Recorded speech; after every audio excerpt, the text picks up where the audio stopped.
మీ నెలవారీ కిరాణా ఖర్చు తగ్గించడానికి నా దగ్గర మంచి చిట్కా అయితే ఉంది. వీడియోని పూర్తిగా అయితే చూడండి. ఈ కందిపప్పుని నేను డీమార్ట్లో అయితే కొన్నా. దాని బిల్లు కూడా ప్రస్తుతం చూడండి. ఇక మీరు గమనించాల్సిన విషయం ఏంటంటే ఈ బిల్లు మీద ఎలాంటి జీఎస్టీ పడలేదు. దానికి కారణం ఏంటో తెలుసా?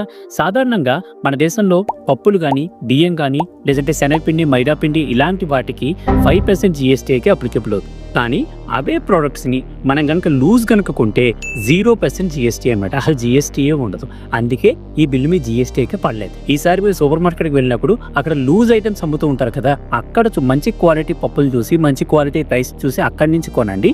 మీకు జీఎస్టీ అయితే పడదు. కొంతవరకు మనీ అయితే సేవ్ చేసుకోవచ్చు. ఇక్కడ ఒక ఎక్సెప్షన్ ఉందండి, అదే పంచదార. పంచదార మీరు లూజ్ కొన్నా, బ్రాండెడ్ కొన్నా సరే 5% జీఎస్టీ అయితే పడుతుంది. అదొక్కటే ఎక్సెప్షన్ అనమాట.